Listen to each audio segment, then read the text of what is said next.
Hello everyone. तो हम thermochemistry वाला चैप्टर पढ़ रहे थे।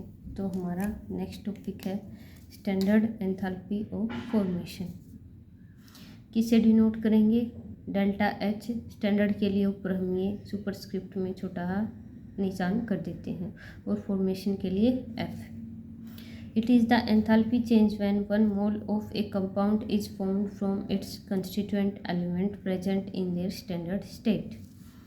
यानी कि जब हमारा वन मोल ऑफ कंपाउंड बनेगा, किससे? From the constituent element. जो कंस्टिट्यूएंट एलिमेंट है वो किस स्टेट में प्रेजेंट होने चाहिए? उनकी स्टैंडर्ड स्टेट में, यानी कि रेफरेंस स्टेट। ठीक है। तो जो स्टैंडर्ड एंथैल्पी ऑफ फॉर्मेशन है कंपाउंड के लिए, तो क्या है? जब वन मोल ऑफ कंपाउंड बनेगा from its constituent element present in their standard state. ठीक है। अब बात क्या है? ये है standard enthalpy of formation of every element in its reference state it's 0। तो देखो, अब एलिमेंट के लिए स्टैंडर्ड एंथैल्पी ऑफ फॉर्मेशन क्या होगा? वो क्या होगा? 0। लेकिन वो जो एलिमेंट है वो हमारा रेफरेंस स्टेट में होना चाहिए।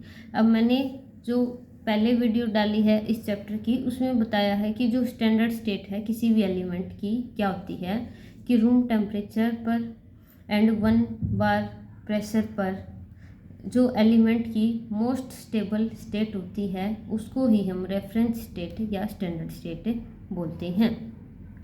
तो जो एलिमेंट के लिए, उस एलिमेंट के लिए जो एंथैल्पी चेंज होगा वो कितना होगा? वो 0 होगा।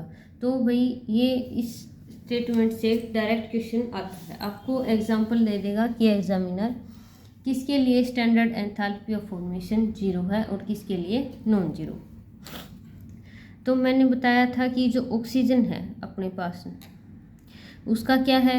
ऑक्सीजन तो ओजोन की फॉर्म में भी एग्जिस्ट करती है, लेकिन ऑक्सीजन की स्टैंडर्ड स्टेट क्या है? वो है O2, यानी कि जो स्टैंडर्ड स्टेट होगी वो सबसे ज़्यादा स्टेबल होगी। ठीक है। तो ऑक्सीजन के लिए अपने पास O2 है, नाइट्रोजन के लिए N2 है, इसी तरह कार्बन के लिए कौन सी फॉर्म है? ग्रेफाइट।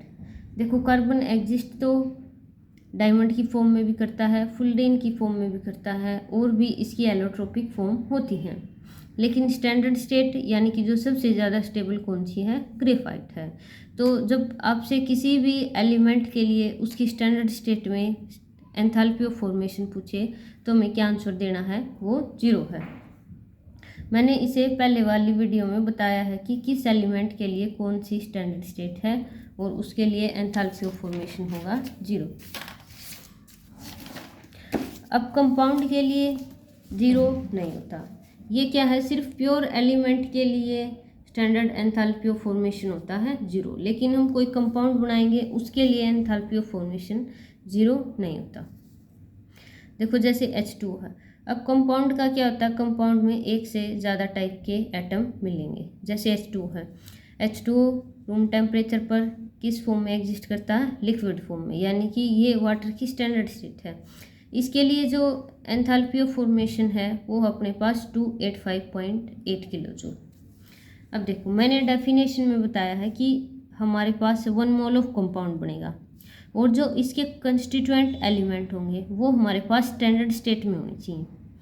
देखो, हाइड्रोजन की स्टैंडर्ड स्टेट है H2, ऑक्सीजन किस फॉर्म में एग्जिस्ट करता है? O2 में, और साथ में हमें इनकी फिजिकल फॉर्म भी लिखनी होती है ब्रैकेट में। ये देखो, ब्रैकेट के अंदर गैसियस है, लिक्विड है, तो ये फिजिकल फॉर्म भी हमें साथ में लिखनी होती है। ठीक है। तो जो H2O के लिए जो एंथैल्पी चेंज है वो कितना आता है हमारे पास? 285.8 विद नेगेटिव साइन, यानी कि एक्सोथर्मिक रिएक्शन होती है। ठीक है। अब देखते हैं मीथेन। मीथेन क्या है? रूम टेम्परेचर पर गैस की फॉर्म में एग्जिस्ट करता है। इसके कंस्टिट्यूएंट एलिमेंट कौन से होंगे? देख, एक तो कार्बन से बना है और एक हाइड्रोजन से। अब जो एलिमेंट होंगे इसके कंस्टिट्यूएंट वो मैंने क्या बताए हैं? वो स्टैंडर्ड स्टेट में होने चाहिए। कार्बन की स्टैंडर्ड स्टेट क्या है? ग्रेफाइट है। देखो, और किस फॉर्म में एग्जिस्ट करता है? सॉलिड फॉर्म में। देखो, हमें ये फिजिकल फॉर्म भी साथ में लिखनी होती है और उसकी एलोट्रोपिक फॉर्म भी लिखनी होती है। अगर मैंने बस ये लिख दिया कार्बन और ब्रैकेट में सॉलिड, तो इसकी जगह हम कुछ भी मान सकते हैं। कोई ग्रेफाइट मान सकता है, कोई डायमंड मान सकता है, कोई फुल्डेन। ये हमें साथ में मेंशन करना होता है, इसकी फिजिकल फॉर्म भी और एलोट्रोपिक फॉर्म भी। यानी कि जो कार्बन की स्टैंडर्ड फॉर्म है वो क्या है, ग्रेफाइट है।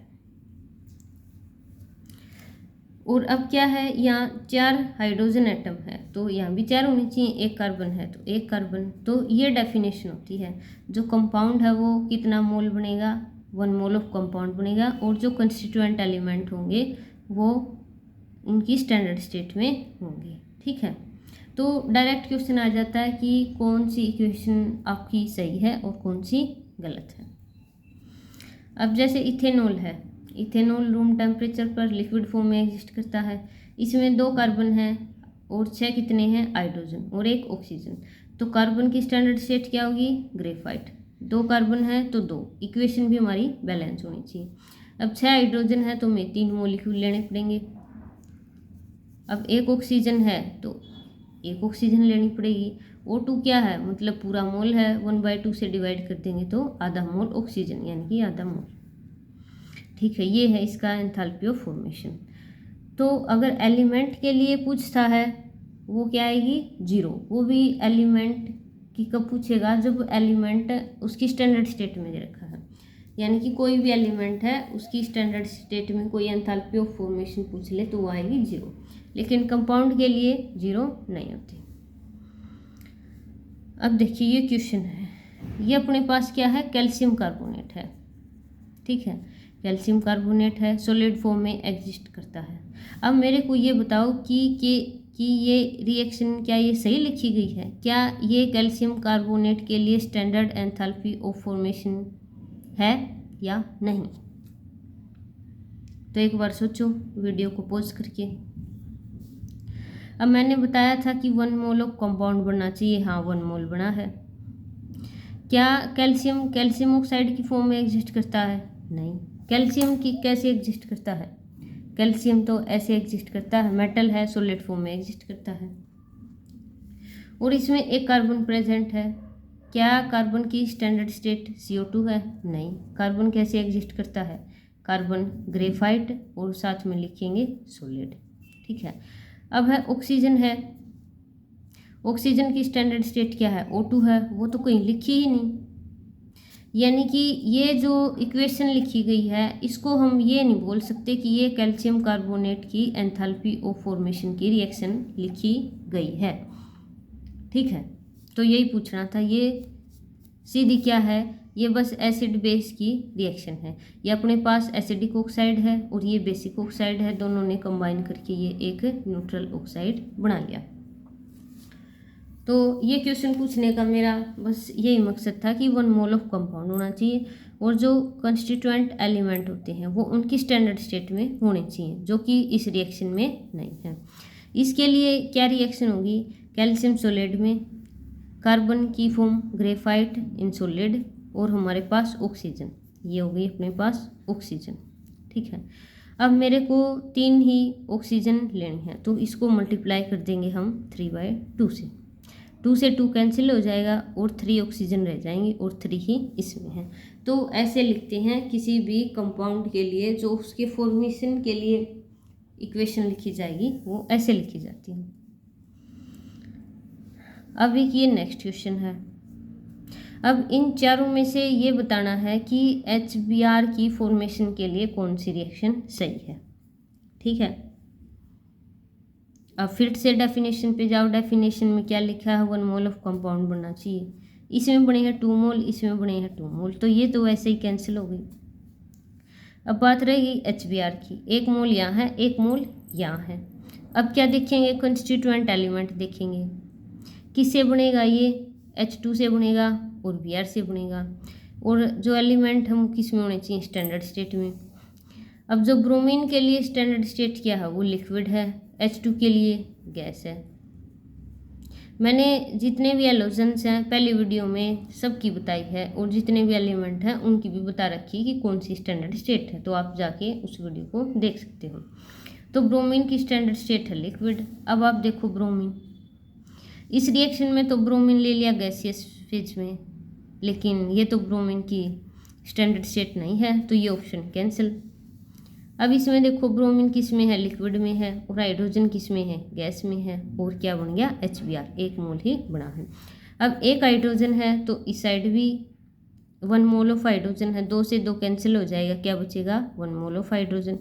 इसी तरह Br का भी 1 मोल है तो 2 से 2 कैंसिल होगा, 1 मोल ऑफ Br। तो आपकी ये वाली जो रिएक्शन है ये सही है HBr की फॉर्मेशन के लिए, ठीक है।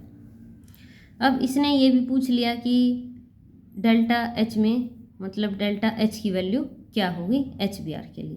अब आप ये फर्स्ट वाली रिएक्शन देखो, इसका डाटा दे रखा है, यानी कि जब ये रिएक्शन हुई तो इसमें एंथैल्पी चेंज आया 178.3 किलो जूल पर मोल, ठीक है। अब इस रिएक्शन में क्या फॉल्ट है, इसमें ये फॉल्ट है कि इसमें 2 मोल बने हैं, देखो HBr बना है, ब्रोमीन लिक्विड में है, H2 गैस में है। बस इस रिएक्शन में एक कमी है कि यहाँ 2 मोल बने हैं, ठीक है। अब इसने पूछा है कि HBr के लिए एंथैल्पी चेंज क्या होगा। अब डेफिनेशन क्या कहती है कि 1 मोल ऑफ कंपाउंड बनना चाहिए, ठीक है। और जो अपनी एंथैल्पी है वो एक्सटेंसिव प्रॉपर्टी होती है। एक्सटेंसिव का क्या मतलब है, अमाउंट पे डिपेंड करेगी, ठीक है। अब इस रिएक्शन में जो एंथैल्पी चेंज है ये आया है अपने पास 2 मोल के लिए, हमें चाहिए 1 मोल के लिए। अगर मैं इसको 2 से डिवाइड कर दूंगी तो हमारे पास 1 मोल के लिए एंथैल्पी चेंज आ जाएगा, जो कि इसकी वैल्यू होगी। तो भाई ये बहुत ही इंपॉर्टेंट कंसेप्ट है। ये डेफिनेशन अगर कोई आपसे पूछ ले तो मेंशन करना होता है कि 1 मोल ऑफ कंपाउंड बनेगा किससे, from the constituent element in their standard state, ठीक बात। अब है next topic, thermochemical equation. A balanced chemical equation together with the value of its delta H is called thermochemical equation. Also we specify the physical state along with allotropic state of the substance in the equation. यानी कि जब हम reaction को पूरी लिख देते हैं with delta H तो वो जो इक्वेशन होती है वो होती है हमारे पास थर्मोकेमिकल इक्वेशन। तो डेल्टा H की वैल्यू भी साथ में रखनी है, और जो रिएक्टेंट और प्रोडक्ट होते हैं उनकी फिजिकल फॉर्म भी साथ में लिखनी होती है। जैसे ऑक्सीजन गैस फॉर्म में एग्जिस्ट करता है, इथेनॉल लिक्विड में एग्जिस्ट करता है, CO2 गैस में, H2O लिक्विड में। तो ऐसी इक्वेशन जिसमें जितने भी सब्सटेंस हैं उनकी फिजिकल फॉर्म साथ में है और डेल्टा H की वैल्यू भी साथ में लिख देते हैं। और जो एलोट्रोपिक फॉर्म है वो भी हम मेंशन करते हैं। जैसे इसमें तो कोई एलोट्रोप लिखने की जरूरत नहीं है, जैसे ये मैंने ऊपर बताया था, देखो कार्बन। अब क्या है, CH4 का जब हम रिएक्शन लिखेंगे इसके फॉर्मेशन के लिए जो इक्वेशन लिखी जाएगी उसमें क्या है, कार्बन लिखना पड़ेगा और कार्बन की एलोट्रोपिक फॉर्म भी लिखेंगे और इसकी फिजिकल फॉर्म भी लिखेंगे। तो ये बात है। तो थर्मोकेमिकल इक्वेशन क्या बताती है कि सभी सब्सटेंस की फिजिकल फॉर्म और एलोट्रोपिक फॉर्म और डेल्टा H की वैल्यू, और जितने भी बैलेंस्ड इक्वेशन होनी चाहिए, मतलब दोनों साइड एटम सेम होनी चाहिए, तो वो होती है थर्मोकेमिकल इक्वेशन। अब ये जो कोफिशिएंट होते हैं, देखो the coefficient in a balanced thermochemical equation refer to number of moles never molecules of reactant and product involve in the reaction. तो ये जो कोफिशिएंट है ये हमें नंबर ऑफ मोल्स के बारे में बताएंगे, यानी कि 3 मोल्स ऑफ ऑक्सीजन लिए गए हैं, 2 moles of CO2, 3 mole of liquid. तो कोफिशिएंट हमेशा मोल को इंडिकेट करेगा, न कि मोलिक्यूल को। अब है the numerical value of delta H refers to the number of moles of substance specified by an equation. Standard enthalpy change will have units as kilo joule per mole. तो देखो पहली बात तो जो एंथैल्पी चेंज की unit है kilo joule per mole, चाहे किसी टाइप की एंथैल्पी हो यूनिट रहेगी सेम। अब इसने क्या बोला है कि जो न्यूमेरिकल वैल्यू है डेल्टा H की वो किस पर डिपेंड करेगी, नंबर ऑफ मोल्स पर। वो तो करेगी क्योंकि एंथैल्पी एक्सटेंसिव प्रॉपर्टी है। जैसे जैसे नंबर ऑफ मोल्स बढ़ाएंगे तो एंथैल्पी भी बढ़ती जाएगी। तो इस पॉइंट में यही बात बताई गई है। अब जैसे ये है फेरिक ऑक्साइड है, इसकी हाइड्रोजन के साथ रिएक्शन करवाई, ठीक है, ये बन गया अपने पास प्रोडक्ट। अब डाटा दे दिया हीट ऑफ फॉर्मेशन का। जो H2O के लिए हीट ऑफ फॉर्मेशन है, देखो H2O क्या है, कंपाउंड है, कंपाउंड के लिए कभी भी वैल्यू 0 नहीं होगी। तो H2O के लिए जो एंथैल्पी चेंज है वो है 285.83 है। इसी तरह Fe2O3 है, यानी कि इसके लिए एंथैल्पी चेंज है इतना।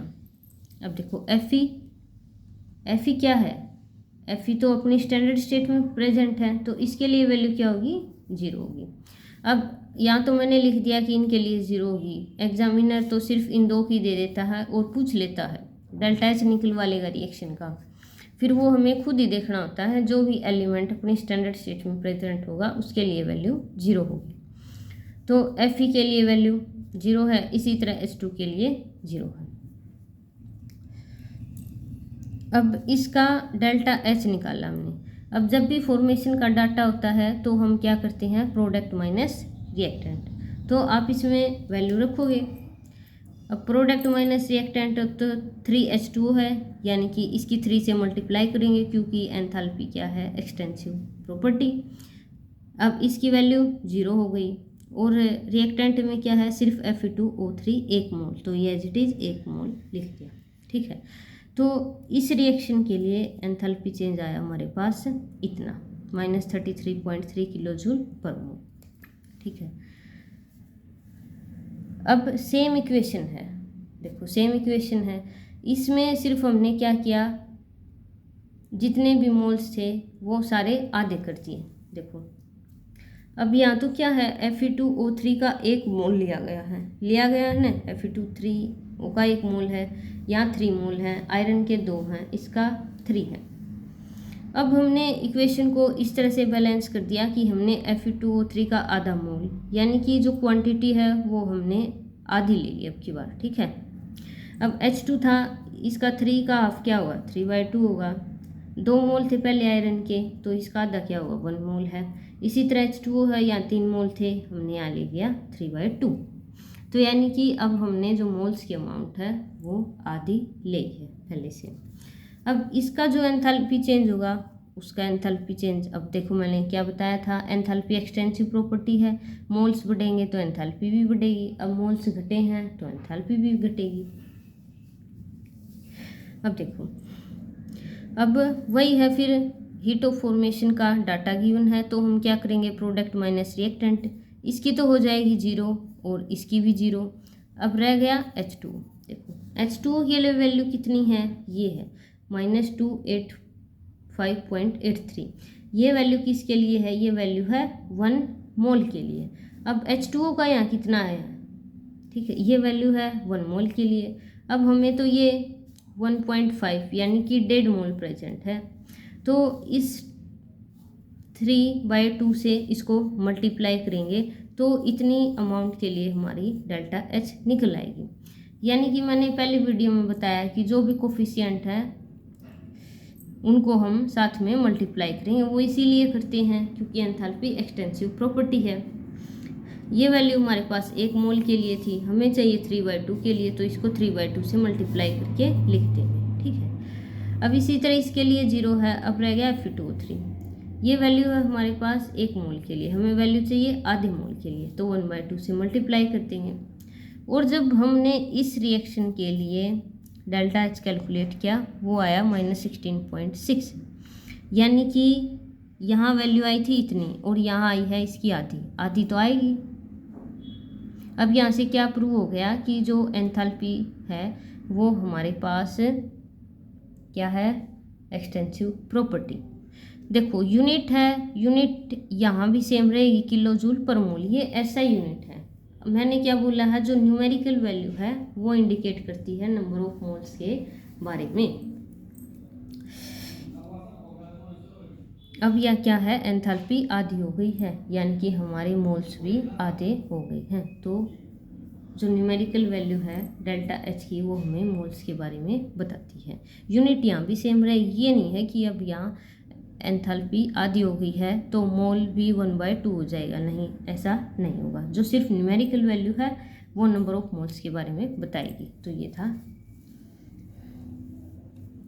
तो देखो ये जो सेकंड रिएक्शन है, सेकंड रिएक्शन का एंथैल्पी चेंज कितना है, जो फर्स्ट रिएक्शन था उसका हाफ, तो ये दर्शाती है कि ये एक्सटेंसिव प्रॉपर्टी है। अब है third point, when a chemical equation is reversed the value of delta H is reversed in sign. यानी कि देखो ये है formation of ammonia. Enthalpy change कितना हुआ, इतना हुआ। अब फॉर्मेशन ऑफ अमोनिया कैसे है, अब देखो यहाँ तो क्या ये standard enthalpy of formation of ammonia, नहीं, यहाँ तो 2 मोल है, पर कोई नहीं, 2 मोल के लिए हमें तो अपना अलग कंसेप्ट पढ़ना है। अब इसमें क्या है, देखो जो फॉर्मेशन ऑफ अमोनिया है उसके लिए डेल्टा एच की वैल्यू आई है 91.8। अगर मैं इस रिएक्शन को रिवर्स करके लिख दूँ तो हमारे यहाँ जो साइन है ना वो चेंज हो जाएगा डेल्टा एच का, यानी कि फॉर्मेशन ऑफ अमोनिया के लिए एंथैल्पी चेंज इतना है। अगर मैं डिकम्पोजिशन ऑफ अमोनिया के लिए एंथैल्पी चेंज देखूंगी, यानी कि इस रिएक्शन को रिवर्स करके लिख दूंगी, तो जो डेल्टा एच का साइन है वो ही चेंज होता है, मैग्नीट्यूड सेम है। तो ये बात थी, या माइनस का निशान है, यहाँ ये रिएक्शन रिवर्स करती तो साइन भी पलट गया। तो ये थी थर्मोकेमिकल इक्वेशन। वैसे तो देखो ये सबको पता होगा, ये रिएक्शन होती है, ये बैलेंस्ड है, ये मोल को रिप्रेजेंट करता है, लेकिन थर्मोकेमिकल इक्वेशन को एक बात तो सुनते ही सब कंफ्यूज हो जाते हैं। सबको पता होता है हाँ ये चीज़ है, लेकिन ये नहीं पता होगा थर्मोकेमिकल इक्वेशन इसको कहते हैं। अब है enthalpy change during phase transformation. Phase transformation का क्या मतलब है, solid to liquid, liquid to solid, या फिर liquid to gas, gas to solid, solid to gas, gas to solid, यानी कि हमें सिर्फ फेज चेंज करनी है, कंपाउंड वही रहेगा। जैसे वाटर लिक्विड फॉर्म में है, इसको हम बॉयल कर देंगे तो ये गैस फॉर्म में चला जाएगा, अगर इसको फ्रीज कर देंगे तो ये सॉलिड फॉर्म में कन्वर्ट हो जाएगा। तो फेज ट्रांसफॉर्मेशन के दौरान कितना एंथैल्पी चेंज होगा वो हम पढ़ेंगे। तो अब है enthalpy of fusion. Enthalpy of fusion क्या है, जब 1 mole of compound solid form में है और जब वो मेल्ट होगा तो कितना एंथैल्पी चेंज आएगा, उसको बोलते हैं हम एंथैल्पी ऑफ फ्यूजन। जैसे वाटर के लिए है, अब वाटर का मेल्टिंग पॉइंट कितना होता है 0 डिग्री सेल्सियस, यानी कि 273 केल्विन। 0 डिग्री पे क्या होगा, जो वाटर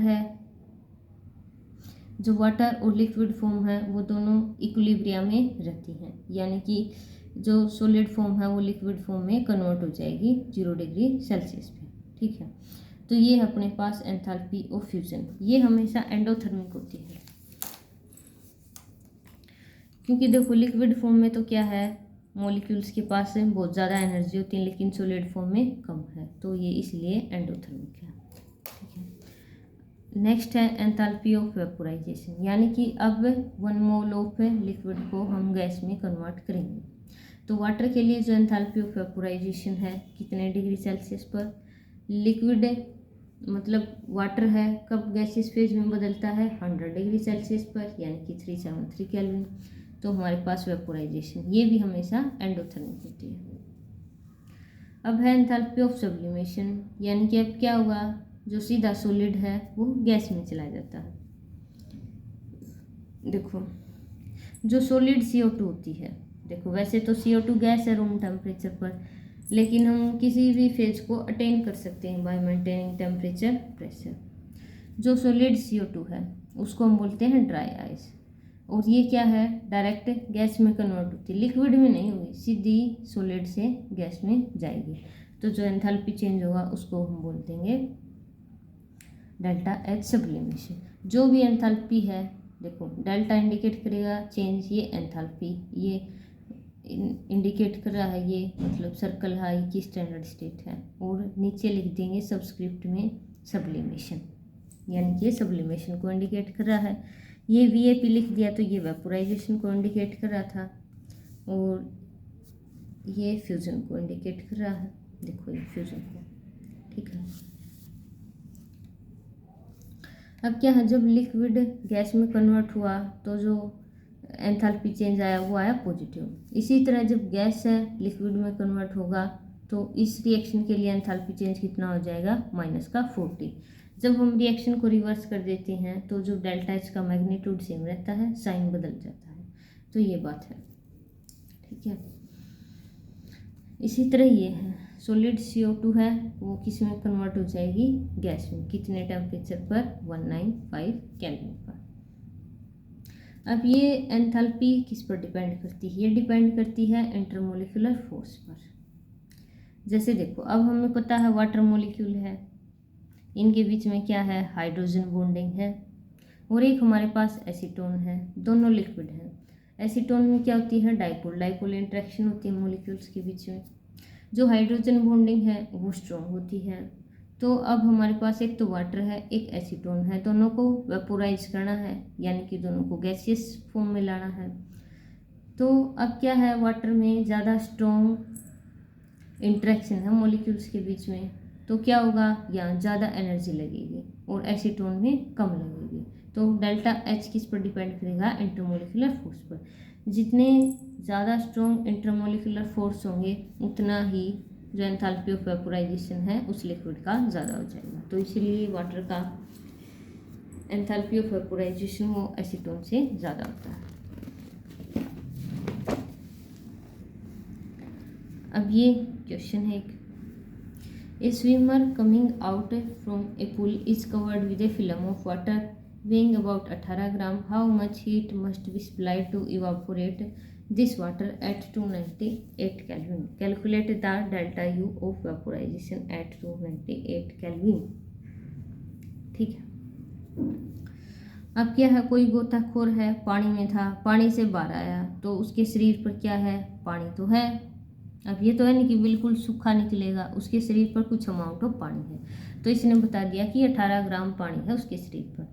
अब पहले तो 18 ग्राम वाटर है, इसको मोल्स में कन्वर्ट करेंगे तो इसके मोलिकुलर मास से हम डिवाइड करेंगे। वाटर का मोलिकुलर मास कितना होता है, 18 ग्राम पर मोल। तो हमारे नंबर ऑफ मोल्स आ गए 1 मोल। ठीक है, ये हमारा गिवन वेट है, ये मोलर मास होता है वाटर का। तो हमारे पास यानी कि 1 मोल ऑफ अमाउंट प्रेजेंट है उस स्विमर के शरीर के ऊपर। ठीक है,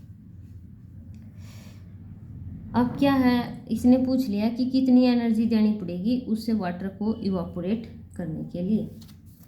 तो एग्जामिनर ने दे रखी है, मतलब एग्जामिनर ने दे रखा है जो एंथैल्पी चेंज फॉर वेपोराइजेशन है वाटर के लिए एट 298 केल्विन, वो है 44.01 किलो जूल पर मोल। देखो ये वैल्यू मैंने क्या बताया था कि ये 1 मोल की है।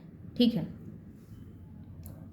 अब यानी कि 1 मोल को वेपोराइज करने के लिए इतनी एनर्जी लगेगी। ठीक है, और स्विमर के पास भी कितना मोल है, 1 मोल है। तो यानी कि डेल्टा एच की वैल्यू क्या आ गई, यही आ गई डेल्टा एच की वैल्यू। तो ठीक है, डेल्टा एच की वैल्यू आ गई अपने पास ये। अब पूछा है calculate the delta U of vaporisation. अब यानी कि इंटरनल एनर्जी चेंज कितना हुआ वेपोराइजेशन के दौरान। तो हमारे पास ये इक्वेशन है, ये भाई मैंने थर्मोडायनेमिक्स चैप्टर करवाया था उसमें करवा रखी है। इस पर बहुत बार न्यूमेरिकल आता है, एक न्यूमेरिकल तो देखने को मिलेगा ही मिलेगा। ठीक है, तो delta H is equal to delta U plus delta N G R T. तो देखो पहले तो हमने इसके लिए इक्वेशन लिख ली। H2 पहले लिक्विड फॉर्म में था, 1 मोल था, अब उसको वेपोराइज किया तो गैस फॉर्म में चला गया। 1 मोल था पहले भी, बाद में तो 1 मोल रहेगा। अब ये तो है नहीं कि गैस फेज में जाने के बाद अमाउंट कुछ कम हो जाएगी या ज़्यादा, 1 मोल ही रहेगा। डेल्टा एन जी हम कैसे कैलकुलेट करते हैं, प्रोडक्ट की साइड जितने गैसियस फेज में मोल प्रेजेंट है माइनस रिएक्टेंट में जितने मोल प्रेजेंट है, किस फॉर्म में, गैस फॉर्म में। तो प्रोडक्ट में तो हमारे पास 1 मोल है जो गैस फेज में प्रेजेंट है, और यहाँ कोई भी ऐसा मोल नहीं है जो गैस फेज में प्रेजेंट है। तो डेल्टा एन जी की वैल्यू आ गई 1। ठीक है, अब डेल्टा यू कैलकुलेट करना है, इसको बोलते हैं इंटरनल एनर्जी चेंज। तो ये क्या आ जाएगा, delta H minus delta N G R T. आप वैल्यू रख दोगे, जो आर की वैल्यू है वो हम रखेंगे 8.314 किलो, मतलब जूल में आती है, ये जूल है पर केल्विन पर मोल, ये टेम्परेचर है। तो ये डेल्टा एच दे रखा है एग्जामिनर ने हमें किलो जूल में, तो इसको हम 1000 से मल्टीप्लाई करेंगे तो ये भी जूल में आ जाएगा। तो जो डेल्टा यू आया वो आया हमारे पास 41530 जूल। लेकिन स्टैंडर्ड यूनिट क्या है, कोई भी एंथैल्पी चेंज पूछ ले उसको हम किलो जूल में कन्वर्ट करेंगे, इसको 1000 से डिवाइड करेंगे तो एंथैल्पी मतलब इंटरनल एनर्जी चेंज आएगा हमारे पास इतना 41.53। भाई ये फॉर्मूला बहुत इंपॉर्टेंट है, इसको भूलना मत, हर बार क्वेश्चन आता है। ठीक है, अब है standard enthalpy of combustion. Combustion यानी कि ऑक्सीजन के साथ रिएक्शन। यानी कि it is the enthalpy change when 1 mole of a substance undergoes combustion and all the reactant and product being in their standard state eight specified temperature. यानी कि जब भी 1 मोल ऑफ कंपाउंड का combustion होगा, ठीक है, जब जो एनर्जी चेंज होगा उसको हम बोलेंगे स्टैंडर्ड एंथैल्पी ऑफ कंबशन। एक बात और लिखी गई है, रिएक्टेंट और प्रोडक्ट क्या होनी चाहिए, अपनी स्टैंडर्ड स्टेट में होनी चाहिए। अब देखो, जब भी किसी कंपाउंड का कंबशन होगा तो उसमें देख लेना उसके साथ हमेशा ऑक्सीजन मिलेगी, तो हम उस रिएक्शन से पता कर लेंगे कि ये कंबशन रिएक्शन है, ठीक है।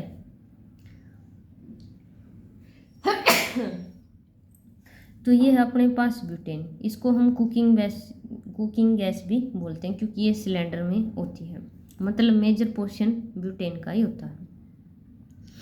अब क्या लेना हमने, इसका 1 मोल ऑफ कंपाउंड लेना है, ऑक्सीजन के साथ रिएक्ट करिए, और जो प्रोडक्ट है रिएक्टेंट है सब अपनी स्टैंडर्ड स्टेट में है। जब इसका कंबशन होगा तो हमारे पास एक तो CO2 बनती है और एक H2O बनती है। अब देखो कितनी CO2 रिलीज होगी, जितने हमारे पास रिएक्टेंट में कार्बन होते हैं उतनी ही CO2 रिलीज होती हैं। यानी कि क्या है, यहाँ 4 कार्बन है तो यहाँ 4 मोल ऑफ CO2 बनेगी, ठीक है। अब वाटर मॉलिक्यूल कितने रिलीज होंगे,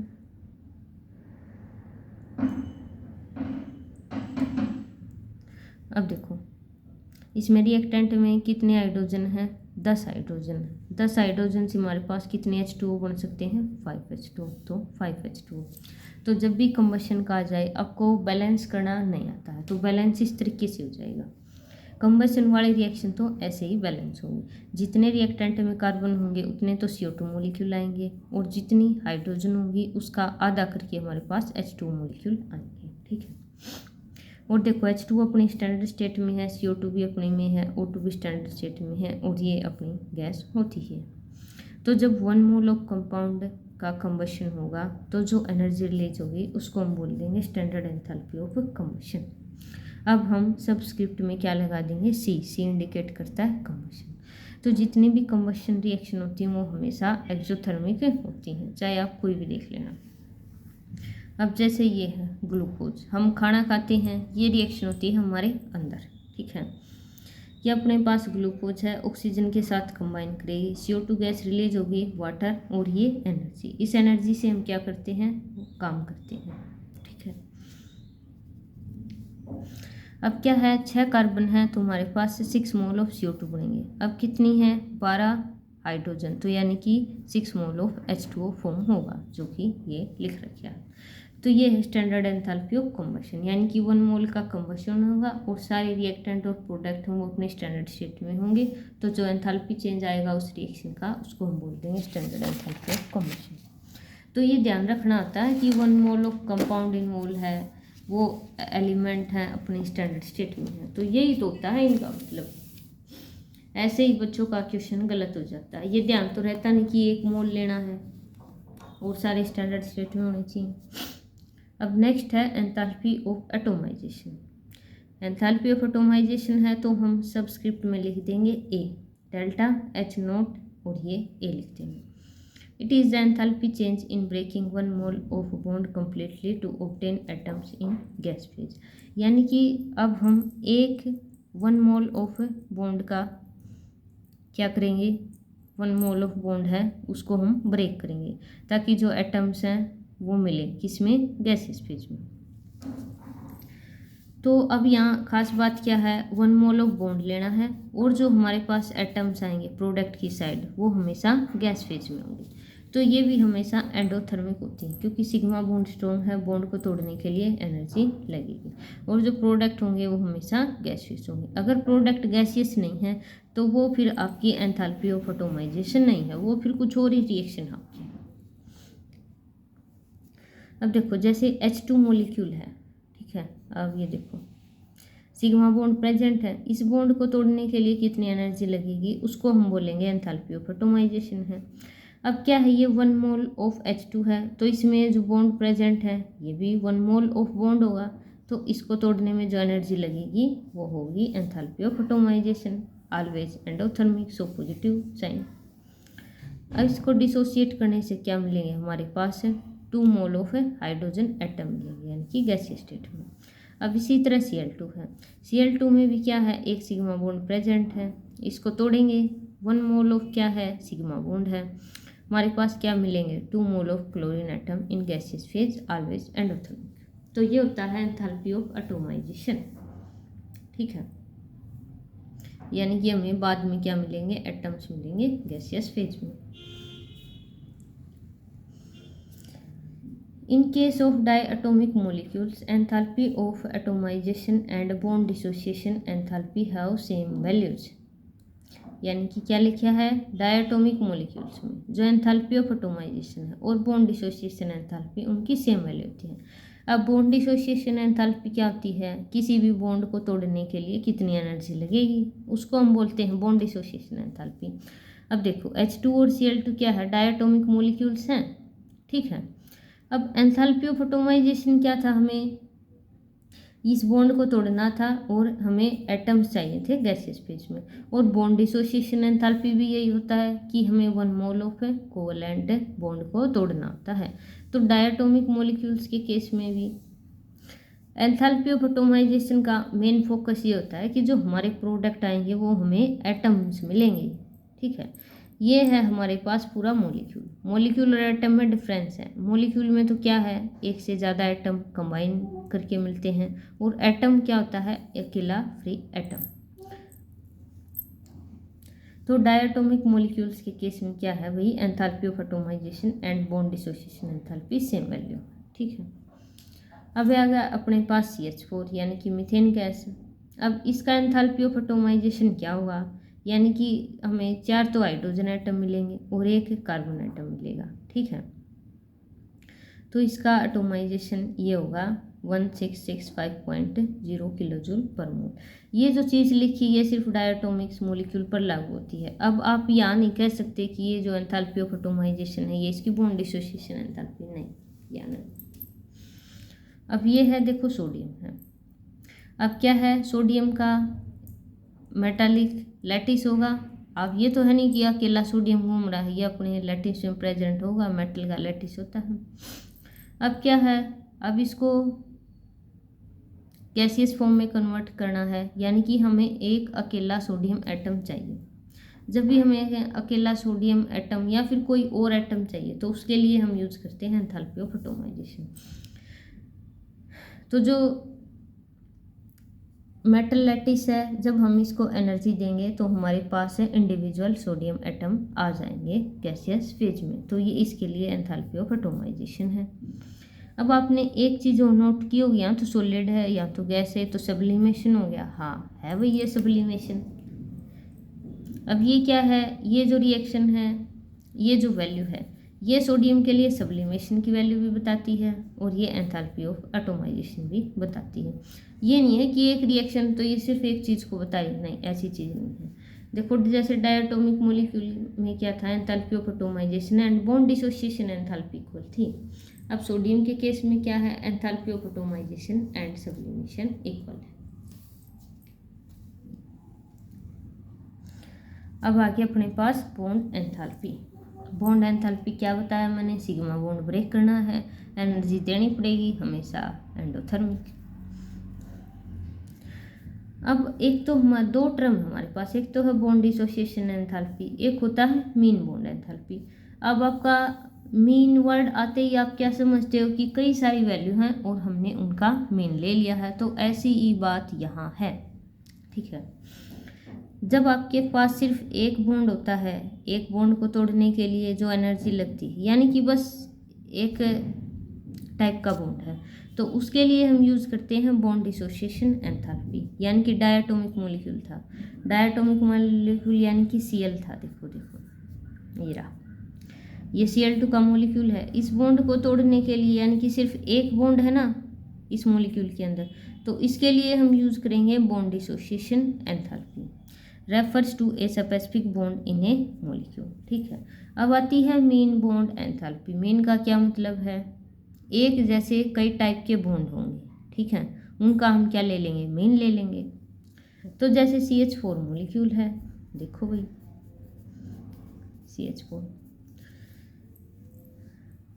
अब अपने पास बॉन्ड डिसोसिएशन ये मतलब बॉन्ड एंथैल्पी क्या इंडिकेट करती है कि हमें 1 मोल ऑफ बॉन्ड तोड़ना है। अब देखो CH4 है, CH4 का हमने 1 मोल लिया, लेकिन इसमें CH के तो 4 मोल प्रेजेंट है ना। देखो हमने लिया 1 मोल ऑफ CH4, लेकिन बॉन्ड के कितने मोल प्रेजेंट हैं, या तो 4 मोल्स ऑफ बॉन्ड प्रेजेंट है ना, present 4 mole of bond. Definition क्या कहती है, हमें 1 मोल ऑफ बॉन्ड के लिए एनर्जी चाहिए, ठीक है। अब जो डाटा आएगा वो तो चारों वैल्यू का आएगा इकट्ठा। अब 4 वैल्यू हैं, हमें तो सिर्फ 1 बॉन्ड के लिए वैल्यू चाहिए, तो क्या करेंगे, हम मीन निकाल लेंगे। तो जब भी किसी मॉलिक्यूल में यानी कि पॉलीएटॉमिक मॉलिक्यूल में एक जैसे कई टाइप के बॉन्ड आ जाते हैं, जैसे CH4 में है हमारे पास 4 CH बॉन्ड है, ठीक है, 4 CH बॉन्ड है, तो यहाँ हम मीन बॉन्ड एंथैल्पी कैलकुलेट करते हैं। अब ये देखो डायटोमिक मॉलिक्यूल के लिए क्या यूज होगा, बॉन्ड डिसोसिएशन एंथैल्पी, क्योंकि 1 मोल ऑफ बॉन्ड प्रेजेंट है। ये आप पढ़ लेना, ये मैंने ऊपर बता दिया, ठीक है। अब देखो डायटोमिक मॉलिक्यूल के केस में मैंने पहले भी बताया कि जो एंथैल्पी ऑफ एटोमाइजेशन है वो बॉन्ड डिसोसिएशन एंथैल्पी के बराबर आएगा। और डेल्टा H किस पे डिपेंड करता है, स्ट्रेंथ ऑफ बॉन्ड पे। जितना स्ट्रॉन्ग बॉन्ड होगा उतनी ही हमें एनर्जी की रिक्वायरमेंट होगी।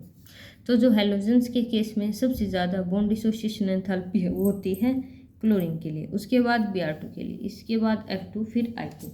F2 के लिए इतनी कम क्यों है, क्योंकि इसका है छोटा साइज, यहाँ है इलेक्ट्रॉन इलेक्ट्रॉन रिपल्सन। जो F के बीच में बॉन्ड है वो वीक है, क्योंकि कुछ तो लोन पेयर प्रेजेंट है दोनों फ्लोरीन पर, 3 लोन पेयर, और कुछ स्मॉल साइज है, तो इसीलिए इसकी बॉन्ड डिसोसिएशन एंथैल्पी है वो कम होती है।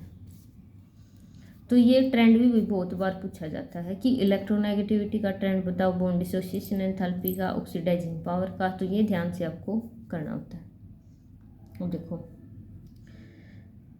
अब आ गया पॉलीएटॉमिक मॉलिक्यूल यानी कि CH4, ये CH4 बना दिया। अब इसमें 4 CH बॉन्ड है, ठीक है, और चारों CH बॉन्ड लेंथ मतलब चारों की बॉन्ड लेंथ एक सी है, यानी कि चारों बॉन्ड बिल्कुल एक जैसे हैं, इनमें कोई डिफरेंस नहीं, सबकी बॉन्ड लेंथ सेम, सबकी एनर्जी सेम। लेकिन जो बॉन्ड डिसोसिएशन एंथैल्पी है चारों बॉन्ड की वो आती है अलग अलग। ये थ्योरेटिकल नहीं है, ये एक्सपेरिमेंट से पाया गया है कि चारों बॉन्ड की जो डिसोसिएशन एंथैल्पी है वो अलग अलग है। लेकिन हमें चाहिए एक ही चाहिए, तो मीन तो निकालना पड़ेगा। तो इसीलिए पॉलीएटॉमिक मॉलिक्यूल के केस में हमारे पास मीन बॉन्ड एंथैल्पी का कंसेप्ट आ जाता है। अब देखो CH4 है, जब हमने पहला बॉन्ड ब्रेक किया, यानी कि CH4 है, जब हमने इस बॉन्ड को ब्रेक किया तो क्या मिला, CH3 प्लस हाइड्रोजन एटम। तो जो एनर्जी लगी वो लगी इतनी, ठीक है। अब CH3 है, CH3 में से हमने क्या किया, अब ये बॉन्ड डिसोसिएट किया, ठीक है, तो हमारे पास क्या बच गया, CH2 बच गया और एक हाइड्रोजन एटम। अब दूसरे बॉन्ड को तोड़ने के लिए एनर्जी लगी 439, ठीक है। अब CH2 बच गया, देखो CH2 बच गया, इसमें से एक और बॉन्ड तोड़ दिया, क्या बचा, CH प्लस H, इसके लिए बॉन्ड डिसोसिएशन एंथैल्पी आई इतनी। और अब है CH बचा, यानी कि एक हाइड्रोजन एटम फिर से अलग हो गया। अब बिल्कुल मतलब पूरा बॉन्ड डिसोसिएट हो गए, मतलब इसमें देखो 4 बॉन्ड थे, चारों की बॉन्ड लेंथ इक्वल थी, लेकिन बॉन्ड डिसोसिएशन एंथैल्पी सबकी अलग अलग आई है, बॉन्ड एक से, वैल्यू अलग अलग। तो उस केस में क्या करते हैं, हम मीन ले लेते हैं।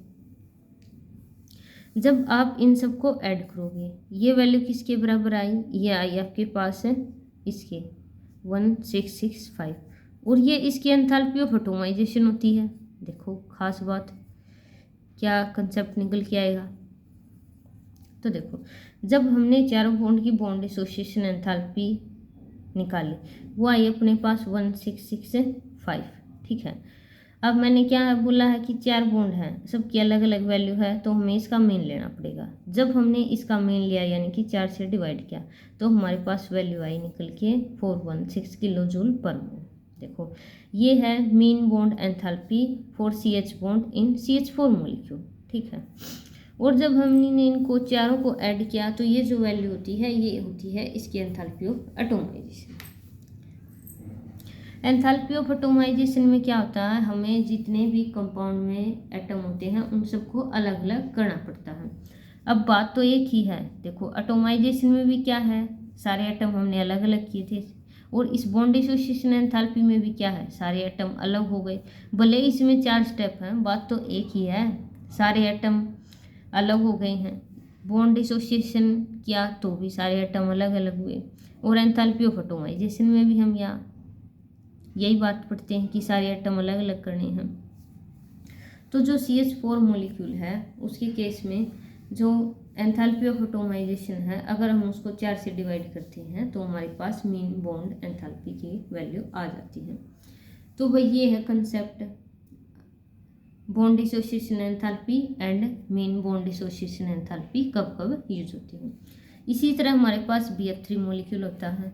अब देखो BF3 है, अब देखो अब BF3 में भी तीनों बॉन्ड लेंथ इक्वल है। इसके लिए भी हम कौन सी वैल्यू यूज करते हैं, इसके लिए भी हम मीन बॉन्ड एंथैल्पी की वैल्यू यूज करते हैं। ठीक है, अब डिफरेंस कुछ नहीं है, इनमें सिर्फ क्या पॉलीएटॉमिक मॉलिक्यूल में एक जैसे कई टाइप के बॉन्ड आ जाते हैं, उनकी वैल्यू अलग अलग होती है, तो हमें मीन लेना पड़ता है। अदरवाइज बात एक ही है, दोनों में सेम डेफिनेशन है। Mean CH bond enthalpy vary from compound to compound. अब ये नहीं है कि CH4 में जो मीन बॉन्ड एंथैल्पी है वो 416 ही है तो हर कंपाउंड में 416 आएगी। देखो CH3 CH2 Cl है, यानी कि क्लोरोइथेन, इसमें भी CH बॉन्ड है, लेकिन इसमें जो CH बॉन्ड की वैल्यू आएगी वो एग्जैक्ट ये नहीं आएगी, इससे मिलती जुलती आएगी लेकिन इससे अलग होगी। तो यानी कि डिफरेंट कंपाउंड के अंदर अलग अलग वैल्यू होती है। भले ही CH बॉन्ड है लेकिन कंपाउंड चेंज होगा तो CH वैल्यू भी चेंज होगी, एग्जैक्ट वो नहीं रहेगी, थोड़ी मोड़ी उसके वैसे आएगी पास ही। तो अब किसी भी रिएक्शन में एंथैल्पी चेंज कितना होगा उसके लिए मैंने पहले वीडियो में फॉर्मूला बताया था, बिल्कुल फर्स्ट पेज पे। अगर आपके पास बॉन्ड एंथैल्पीज का डाटा गिवन है तो आपको क्या करना होता है, रिएक्टेंट माइनस प्रोडक्ट। और अब देखो मैंने बॉन्ड डिसोसिएशन एंथैल्पी करवाई, उसमें क्या था, जो हमारे पास रिएक्टेंट होता है और जो प्रोडक्ट होता है दोनों गैस स्टेट में होते हैं। तो यानी कि जब भी एग्जामिनर हमारे पास बॉन्ड एंथैल्पी की वैल्यू देगा तो हमेशा जो रिएक्टेंट और प्रोडक्ट होंगे वो आपको गैस फेज में मिलेंगे।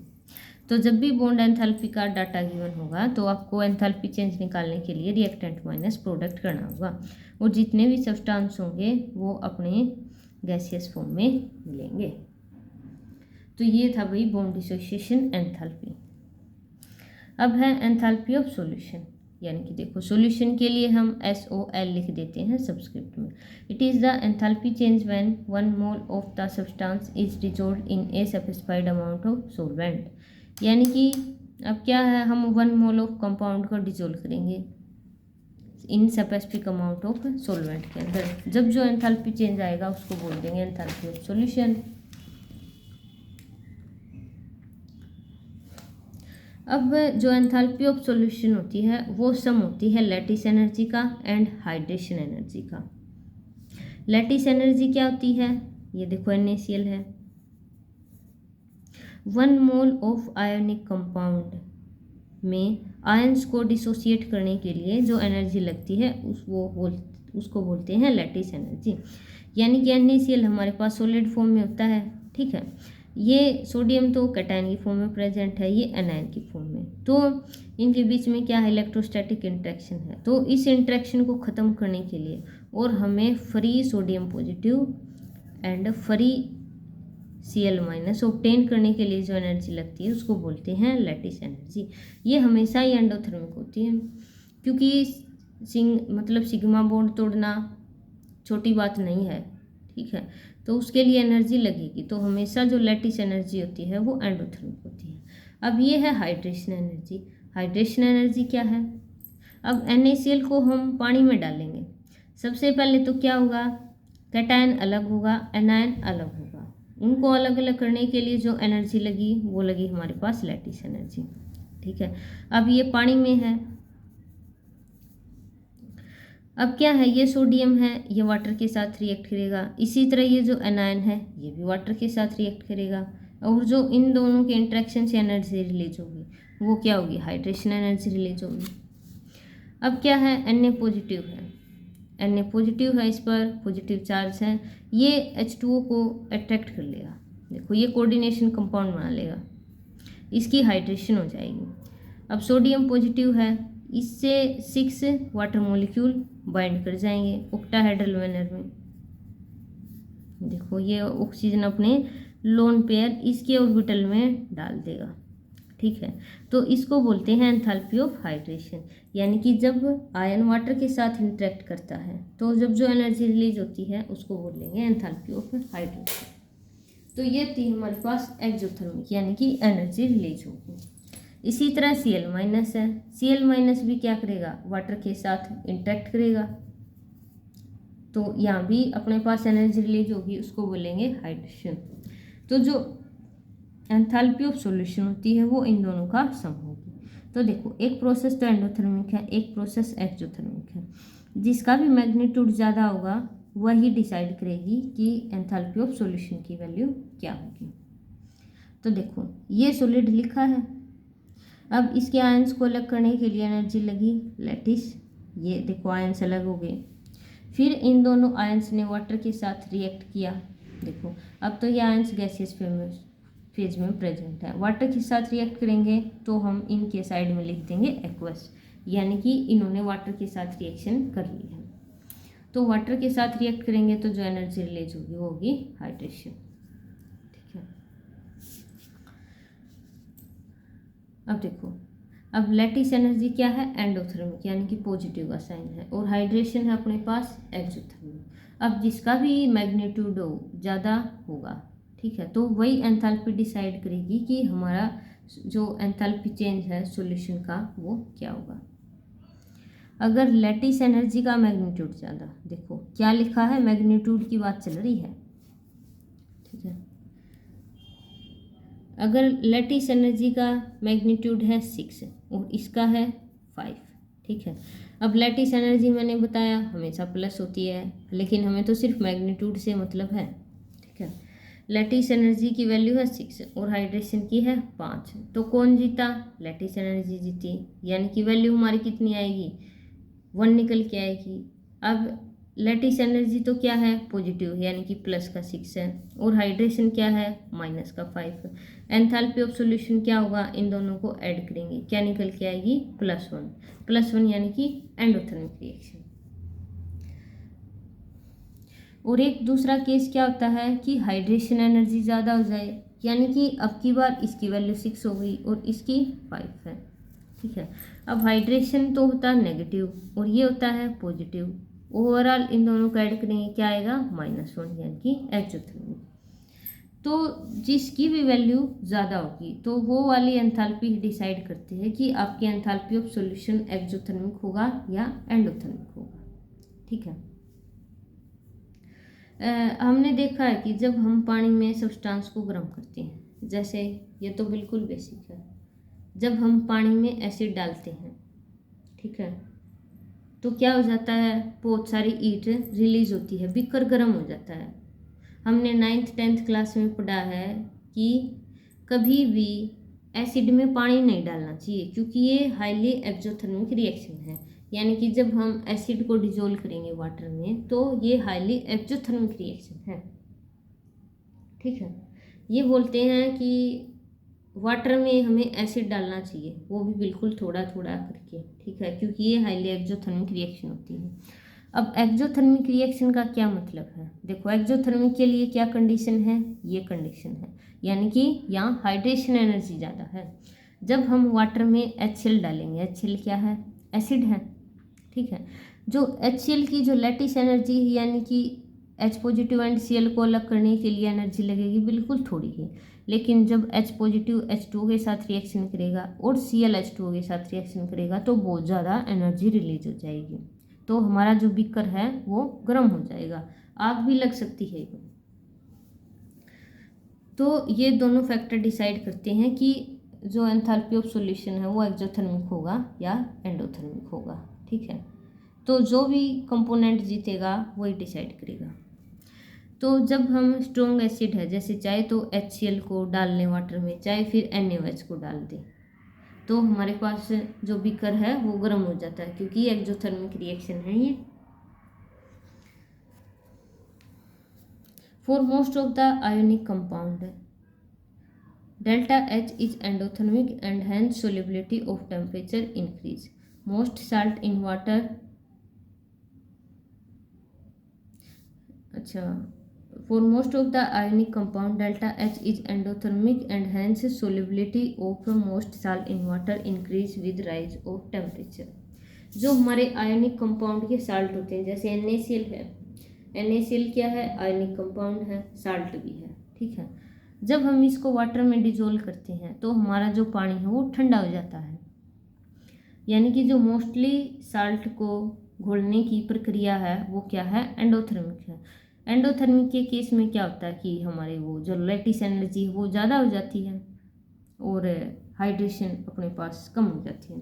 तो यही रीज़न होता है कि जो मोस्टली साल्ट हैं, जो उनकी सोल्यूबिलिटी है वो वाटर में टेम्परेचर इंक्रीज करने से बढ़ती है, क्योंकि जो एंडोथर्मिक रिएक्शन है जैसे ही टेम्परेचर बढ़ाएंगे उसका रेट बढ़ता है, तो उसका ये रीजन है।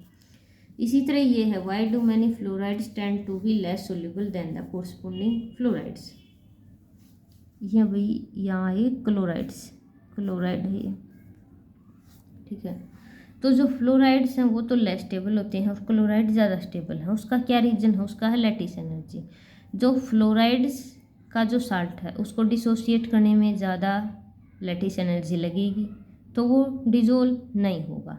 ठीक है, लैटिस एनर्जी ज़्यादा लगेगी, वो टूटेगा ही नहीं, तो आगे डिजोल्व कैसे होगा।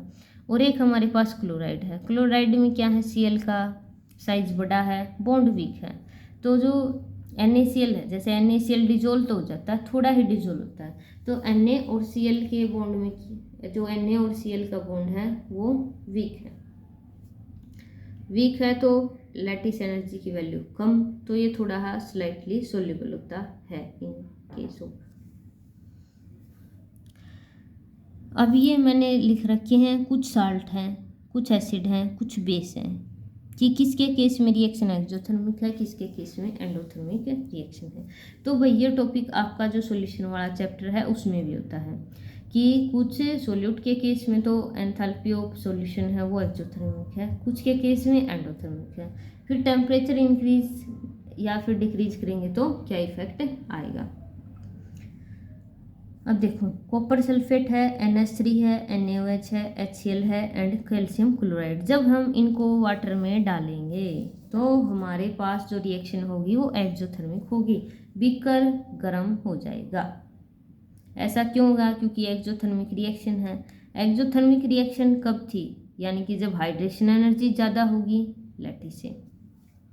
ठीक है, तो हमारा बीकर है वो गर्म हो जाएगा।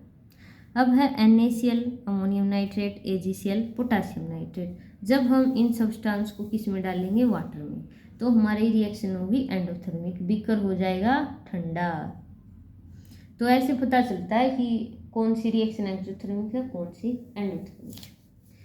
तो इनके केस में क्या है, एंडोथर्मिक रिएक्शन है, यानी कि हमारे पास लैटिस एनर्जी ज़्यादा है और हाइड्रेशन कम है। तो आपने कभी तो नोट किया होगा, जब हम NaCl को डिसोल्व करते हैं तो वाटर है वो थोड़ा ठंडा हो जाता है। हमने पहले जो वाटर लिया था और NaCl डिसोल्व करने के बाद वाटर थोड़ा ठंडा हो जाता है, क्योंकि एंडोथर्मिक रिएक्शन होती है। अब एक होता है आइडियल सॉल्यूशन। आइडियल सॉल्यूशन वही जो सॉल्यूशन वाला चैप्टर है उसमें आइडियल सॉल्यूशन की एक प्रॉपर्टी होती है कि जो एंथैल्पी चेंज होता है वो 0 होता है। आइडियल सॉल्यूशन के केस में क्या होगा, दोनों एनर्जीज का मैग्नीट्यूड बराबर हो जाता है। ठीक है, तो इसीलिए एंथैल्पी चेंज 0 आता है। तो आइडियल सॉल्यूशन के अंदर कौन कौन से एग्जांपल आएंगे वो मैंने उसके लिए सॉल्यूशन की भी वीडियो बना रखी है, तो आप देख सकते हैं। नेक्स्ट है lattice enthalpy. The lattice enthalpy of an ionic compound is the enthalpy change which occurs when 1 mole of an ionic compound dissociate into its ion in the gaseous state, यानी कि 1 मोल ऑफ आयनिक कंपाउंड लेना है, उसके ions को अलग करने के लिए जो एनर्जी लगेगी उसको हम बोल देंगे लैटिस एनर्जी, जैसे कि NaCl है। इसमें कैटायन और एनायन को अलग करने के लिए जो एनर्जी लगी वो आ गई लैटिस एनर्जी। अब लैटिस एनर्जी की एक और डेफिनेशन होती है कि यानी कि 1 मोल ऑफ आयनिक कंपाउंड बनाना है अब हमें आयन से, तो एक ही बात है, चाहे तो आप ऊपर वाली डेफिनेशन लिख दो चाहे नीचे वाली, एक ही बात है। It is the enthalpy change when 1 mole of an ionic compound is formed from its constituent gaseous ion, यानी कि अब की बार क्या है, 1 मोल ऑफ आयनिक कंपाउंड बनाना है हमें फ्रॉम इट्स कंस्टिट्यूएंट आयन। ठीक है, बस मैग्नीट्यूड मतलब साइन का डिफरेंस है। देखो अब यह क्या है, हमें बॉन्ड तोड़ना था तो एनर्जी लगेगी, यानी कि एंडोथर्मिक प्रोसेस। अब क्या है, यहाँ बॉन्ड बनेगा, बॉन्ड बनता है तब एनर्जी रिलीज होती है, यहाँ वैल्यू आई नेगेटिव। तो एक ही बात है, आप कौन सी डेफिनेशन लिख सकते हो। अब है Born Haber cycle. It is a thermochemical cycle used to calculate the lattice energy of an ionic compound by breaking down their formation into smaller measurable energy steps based on Hess's law. देखो ionization enthalpy माप सकते हैं हम, ये जितनी भी मैंने अब तक मतलब एंथैल्पी चेंज पढ़ाए हैं, ठीक है, वो हम सारे मेजर कर सकते हैं डायरेक्टली, और जो लैटिस एनर्जी है उसको हम डायरेक्टली मेजर नहीं कर सकते, तो उसके लिए आया था बॉर्न-हैबर साइकिल। अब बॉर्न-हैबर साइकिल ने क्या किया, जो NaCl बनाने में जो टोटल एंथैल्पी चेंज होता है, मतलब NaCl बनाने के लिए जो रिएक्शन होती है उसको इसने स्टेप्स में डिवाइड करके लिख दिया और सबकी अलग अलग एनर्जी लिख दी। देखो अब क्या है, NaCl बनाना है हमें, ठीक है, इसके लिए हम वही है स्टैंडर्ड एंथैल्पी ऑफ फॉर्मेशन के लिए पहले तो रिएक्शन लिखेंगे। अब NaCl बनाना, NaCl में क्या है, सोडियम प्रेजेंट है, सोडियम की स्टैंडर्ड स्टेट कौन सी होगी, सोडियम इन सॉलिड। इसी तरह Cl है, Cl किस फॉर्म में प्रेजेंट होता है, 1/2 Cl2 गैस। तो देखो ये जो रिएक्शन ये क्या रिप्रेजेंट कर रही है, इसकी स्टैंडर्ड एंथैल्पी ऑफ फॉर्मेशन। तो इसके लिए डेल्टा H की वैल्यू है हमारे पास -411.2, ठीक है, ये तो मैंने लिख दी इसकी डायरेक्ट रिएक्शन, ठीक है, किसकी, NaCl को बनाने के लिए क्या क्या हमें कंस्टिट्यूएंट चाहिए और कितना एंथैल्पी चेंज आया, ये है डायरेक्ट रिएक्शन। अब क्या किया बॉर्न-हैबर ने, इसी रिएक्शन को स्टेप्स में तोड़ के लिख दिया और सबकी अलग अलग एंथैल्पी चेंज लिख दी, ताकि हमें किसका पता चल सके, लैटिस एनर्जी का। अब देखो सबसे पहले स्टेप क्या होता है बॉर्न-हैबर साइकिल में।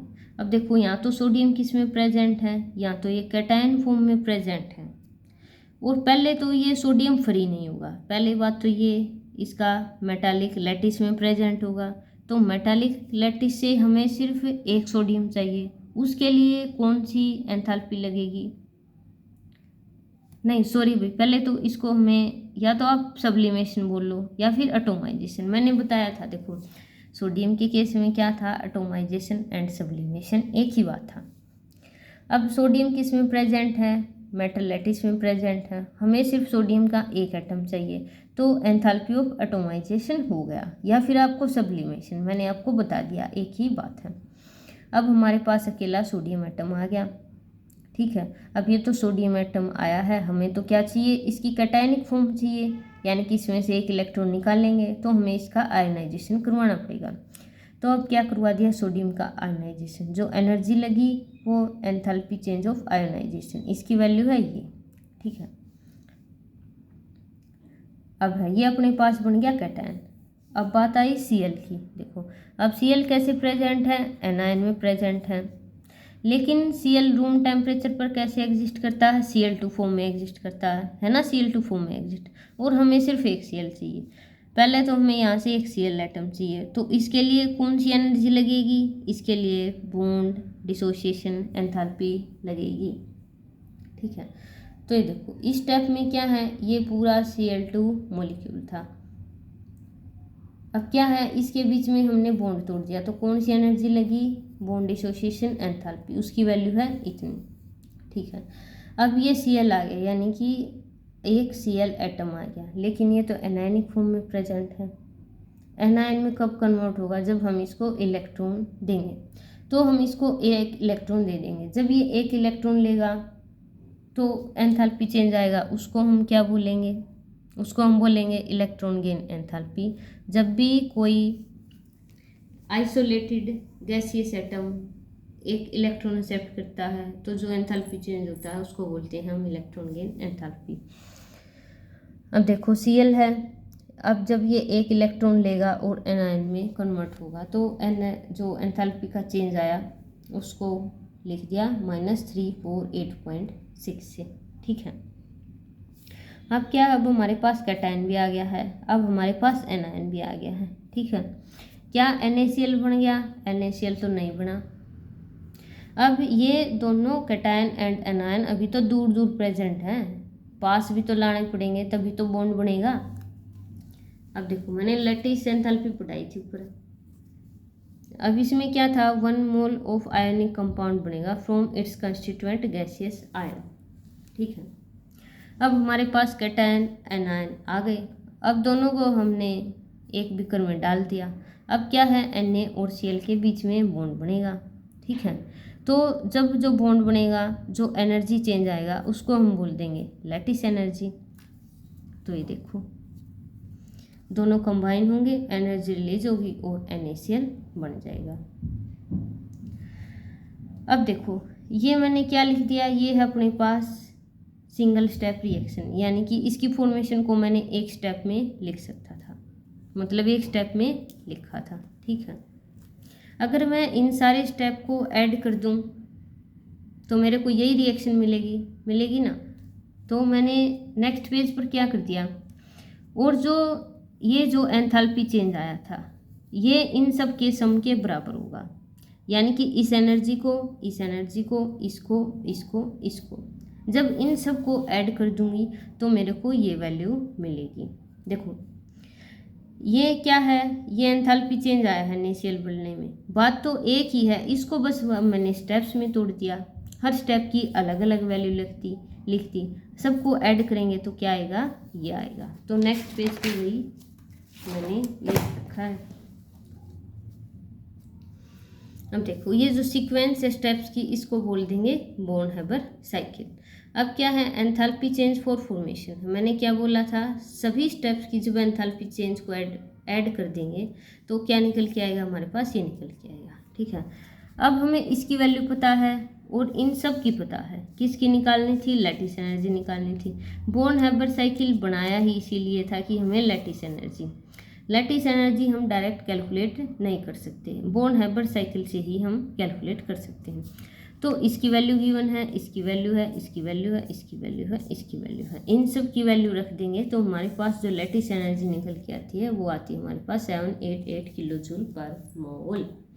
तो ये थी भाई born Haber cycle, lattice enthalpy को डिटरमाइन करने के लिए, जो कि डायरेक्ट डिटरमाइन नहीं हो सकती।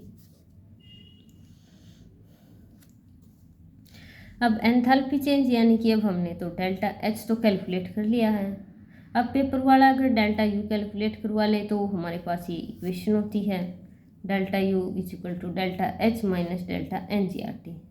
अब डेल्टा Ng क्या है, ये क्या है, चेंज इन मोल्स, वो भी कौन से मोल, जो गैसियस फेज में प्रेजेंट होते हैं।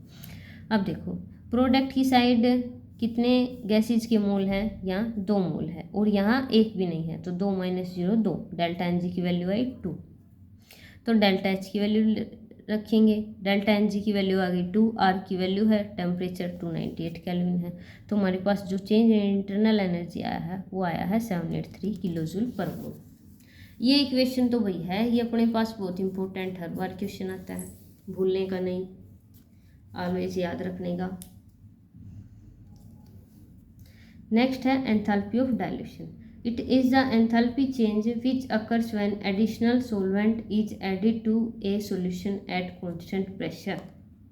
ठीक है, अब क्या है, मैंने जो पिछले टॉपिक है उसमें मैंने NaCl तो डिजोल्व कर दिया पानी में, ठीक है। 1 गिलास पानी लिया और 1 चम्मच उसमें NaCl डिजोल्व कर दिया, ठीक है।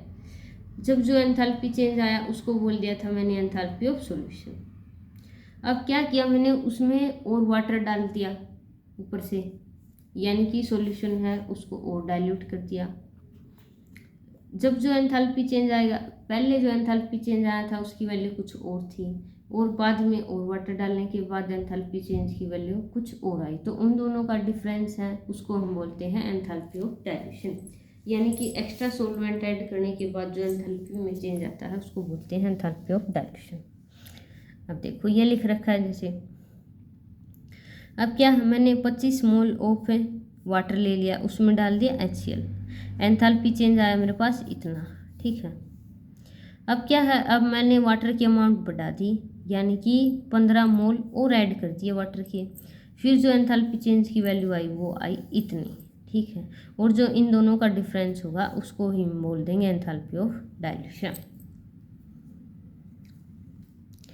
Next, enthalpy of hydration. It is the enthalpy change when 1 mole of an unsaturated compound, unsaturated compound alkene या alkyne, reacts with H2 to become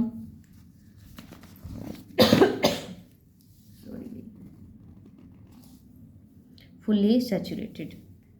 यानी कि अब क्या लेंगे हम, 1 मोल ऑफ अनसेचुरेटेड कंपाउंड लेंगे, इसमें एल्किन भी ले सकते हैं एल्काइन भी लेंगे, वो हाइड्रोजन के साथ रिएक्ट करेगी और हमारे पास सेचुरेटेड कंपाउंड मिलेगा। ये भी हमेशा एक्सोथर्मिक रिएक्शन होती है, क्योंकि अब क्या है यहाँ पाई बॉन्ड टूटेंगे और सिग्मा बॉन्ड बनेंगे। पाई बॉन्ड तो हमारे पास होता है वीक बॉन्ड, ठीक है, और सिग्मा बॉन्ड होता है स्ट्रॉन्ग। अब पाई बॉन्ड को तोड़ने के लिए तो थोड़ी ही एनर्जी लगेगी, लेकिन जब सिग्मा बॉन्ड बनेगा तो बहुत सारी अमाउंट ऑफ एनर्जी रिलीज होगी, जिससे जो ओवरऑल प्रोसेस है वो एक्सोथर्मिक हो जाती है। अब कितनी एनर्जी रिलीज होगी वो किस पे डिपेंड करेगा, वो एल्कीन की स्टेबिलिटी पर डिपेंड करेगा, ठीक है। जो स्टेबिलिटी ऑफ एल्कीन है और जो एंथैल्पी ऑफ हाइड्रोजनेशन है उन दोनों में होता है इनवर्स रिलेशन।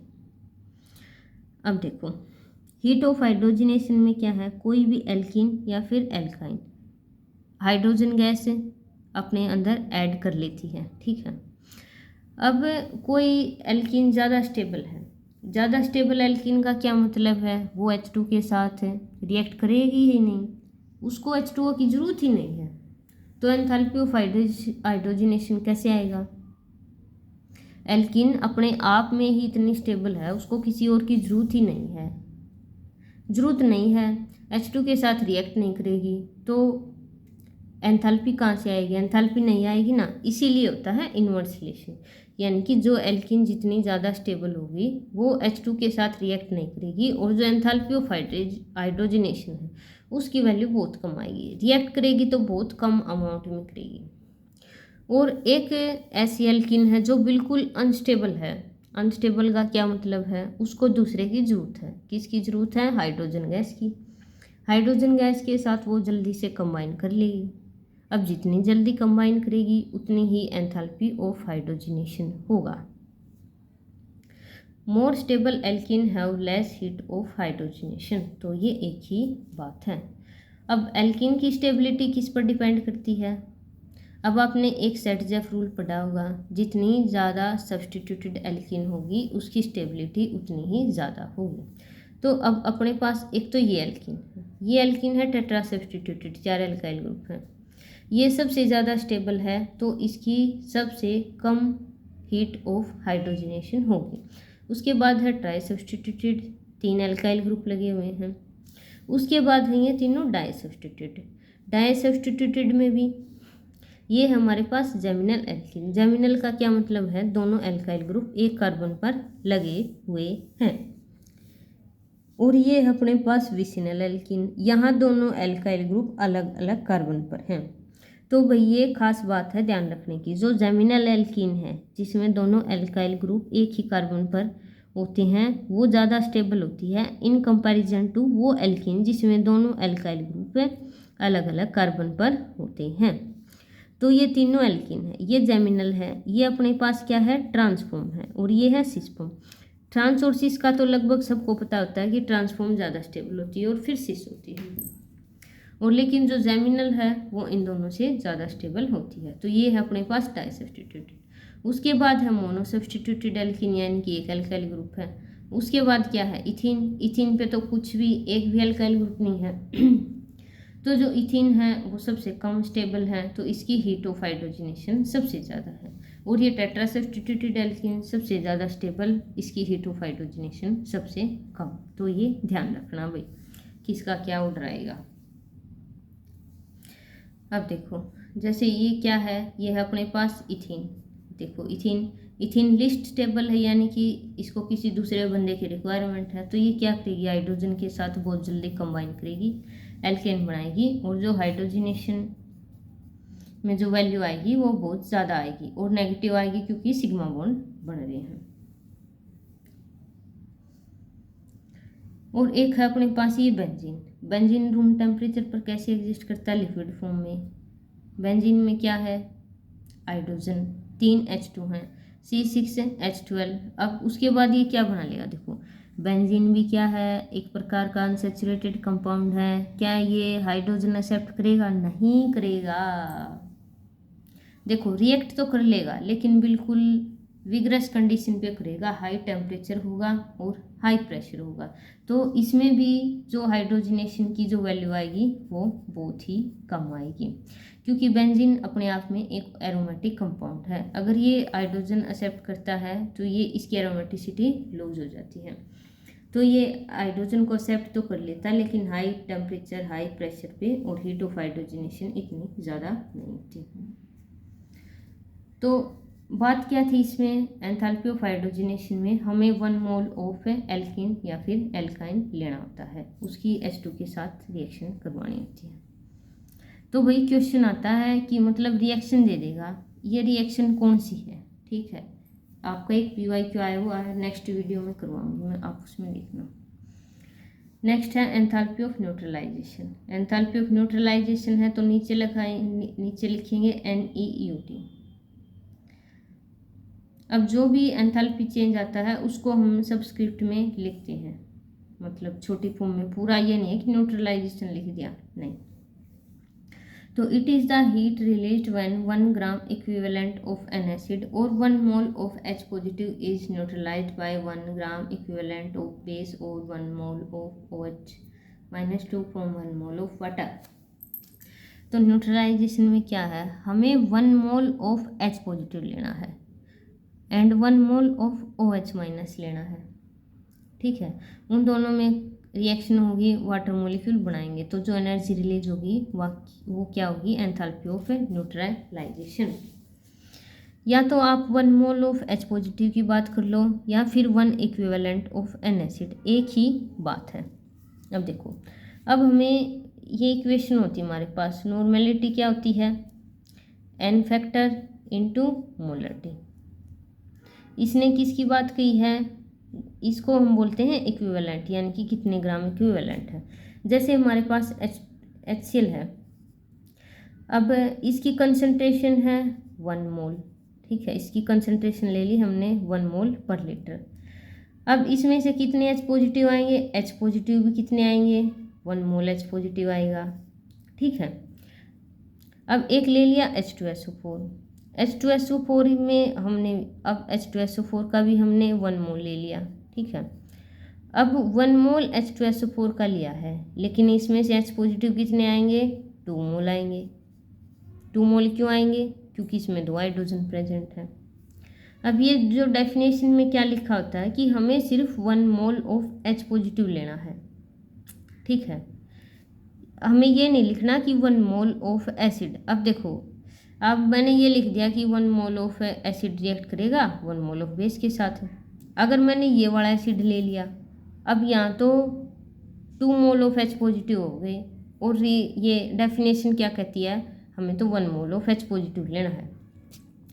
तो ये हमें फिक्स करके लिखना है, 1 मोल ऑफ H पॉजिटिव लेंगे या 1 मोल ऑफ वाटर। अगर आप 1 मोल नहीं लिख रहे हैं तो 1 gram equivalent of an acid और 1 मोल ऑफ दिस। अब देखो नॉर्मेलिटी और मोलरिटी का देखो, अब H2SO4 के लिए N फैक्टर की वैल्यू क्या है, 2 है। भाई N फैक्टर क्या है, कोई कितने H पॉजिटिव दे रहा है, कोई कितने OH माइनस। सब 2 H पॉजिटिव दिए तो वैल्यू आ गई 2। ठीक है, अब इसकी इसने मोलरिटी कितनी दे दी, मोलरिटी दे दी 1 मोल। ये देखो मोलरिटी। तो इसके कितने ग्राम इक्विवेलेंट आए, इसके तो 2 ग्राम इक्विवेलेंट आ गए। ठीक है, अब मैंने इसमें मोलरिटी की वैल्यू रख दी, N की वैल्यू रख दी, किसके लिए, H2SO4 के लिए। कितने ग्राम इक्विवेलेंट आए, 2 इक्विवेलेंट आए। और मैंने वैसे भी बताया था आपको, अगर मैं इसका 1 मोल ले आऊँगी तो H पॉजिटिव तो टोटल 2 मोल आएंगे। यहाँ भी 2 आया है, यहाँ भी 2 आया है। तो ये डेफिनेशन इसीलिए लिखी गई है, या तो हम 1 मोल ऑफ H पॉजिटिव ले लें या फिर 1 ग्राम ऑफ इक्विवेलेंट। ठीक है, तो आपकी जो एंथैल्पी ऑफ न्यूट्रलाइजेशन है वो भी हमेशा एक्सोथर्मिक होती है।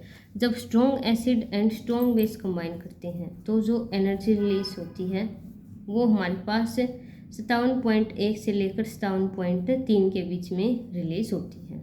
ये है भाई strong acid and strong base के लिए, यानी कि जब हम HCl एंड NaOH को कंबाइन करेंगे, जब ये दोनों कंबाइन करेंगे तो इतनी अमाउंट ऑफ एनर्जी रिलीज होगी। H2 बना लेंगे और हमारे पास NaCl बन जाएगा। ठीक है, अब इसको तो मैं बोलती हूँ, इसको तो मैं बोल सकती हूँ एंथैल्पी ऑफ न्यूट्रलाइजेशन, क्योंकि यहाँ से भी हमारे पास 1 मोल ऑफ H पॉजिटिव आएगा, यहाँ से भी 1 मोल ऑफ OH माइनस आएगा। ठीक है, तो इसके लिए वैल्यू होगी ये, या फिर आप सीधा H पॉजिटिव और OH माइनस को कंबाइन करके दिखा सकते हो। अगर हमारे पास एक भी कंपोनेंट वीक आ गया, जैसे कि स्ट्रॉन्ग एसिड है वीक बेस है, या फिर वीक एसिड है स्ट्रॉन्ग बेस है, या फिर दोनों ही वीक हैं, तो हमारे पास वैल्यू हमेशा इससे कम आती है। तो ये वैल्यू आपको याद रखनी है भाई, यहाँ से डायरेक्ट क्वेश्चन आता है -57.32, ये वैल्यू डायरेक्ट, ये याद रखनी है, यहाँ से डायरेक्ट क्वेश्चन आएगा। मैं ये क्वेश्चन है भाई, देखो अब एक भी कंपोनेंट अगर हमारा वीक आ गया तो वैल्यू कम क्यों हुई। अब हमें पता है या तो वीक एसिड हो या फिर वीक बेस हो, वो डिसोसिएट नहीं होता, उसको डिसोसिएट करवाने में तो कुछ एनर्जी लगेगी। अब देखो मान लो हमारे पास 5 जूल ऑफ एनर्जी, देखो स्ट्रॉन्ग एसिड और एक तो हमारे पास स्ट्रॉन्ग एसिड है, एक हमारे पास वीक एसिड है। हम डिफ्रेंशिएट क्या करते हैं इनमें कि स्ट्रॉन्ग एसिड तो अपने आप डिसोसिएट हो जाता है आयंस के अंदर, और जो वीक एसिड है वो डिसोसिएट नहीं होता। तो जो वीक एसिड वाला कंपोनेंट है उसको हमें डिसोसिएट करवाना पड़ेगा, तो उसको तोड़ने के लिए हमारी कुछ एनर्जी उसमें लग जाती है, जिससे जो वैल्यू है वो हमेशा 57.32 से कम आती है। ये लिख रखा मैंने, because some energy is consumed in ionizing the weak acid और बेस। अगर हमारे पास बेस वीक है तो उसको डिसोसिएट करने में एनर्जी लगेगी, अगर एसिड वीक है तो उसको डिसोसिएट करने में एनर्जी लगेगी। अब है enthalpy of neutralization of HCl by ammonium hydroxide at 25 degree Celsius will be. अब HCl तो है हमारे पास स्ट्रॉन्ग और ये है वीक, तो वैल्यू क्या आएगी, इससे तो कम आएगी। तो कौन सा ऑप्शन आएगा, ये तो आएगा नहीं, और ये इतनी वैल्यू तो किसी की नहीं होती। अब और हमेशा न्यूट्रलाइजेशन की जो वैल्यू है वो नेगेटिव आएगी, तो वैल्यू कितनी आएगी, 57.3 से कम होनी चाहिए और एक्सोथर्मिक, तो ऑप्शन बी। ये BH टेट का PYQ आपका बिल्कुल सिंपल क्वेश्चन आते हैं इस यूनिट से। अब है Hess's law of constant heat summation. अब हमें पता है एंथैल्पी क्या है, स्टेट फंक्शन, यानी कि हम चाहे कैसा ही पाथ फॉलो कर ले, चाहे तो शॉर्टकट अपना ले चाहे लॉन्ग मेथड अपना ले, एंथैल्पी रहेगी सेम, क्योंकि ये क्या है, स्टेट फंक्शन। अब यही बात है, यही बात लिखी इस रिएक्शन में। If a reaction take place in several steps then its standard reaction enthalpy is the sum of the standard enthalpies of the intermediate reactions into which the overall reaction may be divided at the same temperature।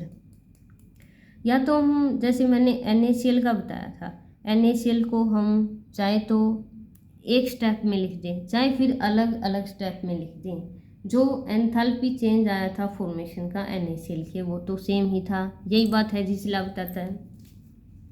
तो इसकी application क्या है, अब जैसे हमारे पास CO है, जब भी कार्बन ऑक्सीजन के साथ कंबाइन करता है तो हमारे पास एक तो बनती है CO और CO2 भी बनती है, लेकिन बहुत कम ही अमाउंट में बनती है। तो हमें इसके लिए एंथैल्पी चेंज चेक करना है, ठीक है। इस रिएक्शन के लिए हमें यहाँ CO2 नहीं चाहिए, लेकिन एक्चुअल में जब ये रिएक्शन होती है तो हमारे पास थोड़ा बहुत CO2 बनता है, लेकिन हमें CO2 नहीं चाहिए।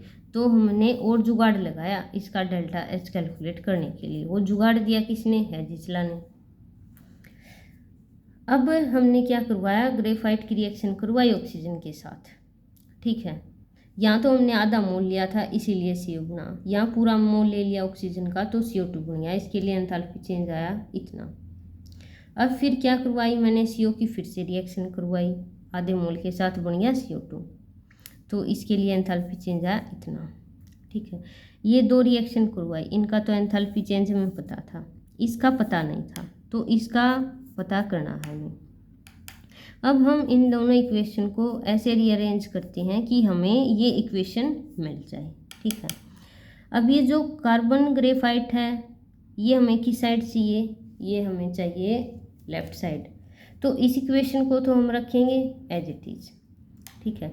अब हमें CO है, CO की साइड चाहिए राइट साइड, और इस इक्वेशन में CO की साइड है, इसमें तो लेफ्ट साइड है, तो हम इस सेकेंड इक्वेशन को पलट देंगे तो CO इस साइड चला जाएगा, CO2 उस साइड चला जाएगा, और इसका जो साइन है वो चेंज हो जाएगा, कितना हो जाएगा, प्लस का 283.0 हो जाएगा। तो देखो नेक्स्ट पेज पे दिया पलट, to get CO on right side reverse the second equation.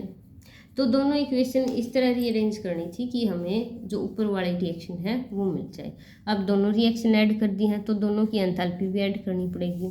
तो जब दोनों इक्वेशन को कंबाइन किया गया और दोनों की एंथैल्पी को ऐड किया तो हमारे पास एंथैल्पी चेंज आया -110.5। ये भैया एग्जाम्पल याद नहीं करना, ये सिर्फ मैंने आपको समझाने के लिए बताया है। तो यानी कि हेजिसला ने मतलब ये दे दिया कि आप इस रिएक्शन के लिए एंथैल्पी चेंज किसी भी रिएक्शन से निकाल लो आएगा सेम ही, क्योंकि ये क्या है, पाथ इंडिपेंडेंट यानी कि स्टेट फंक्शन, ठीक है। तो ये बहुत ही काम का लॉ है।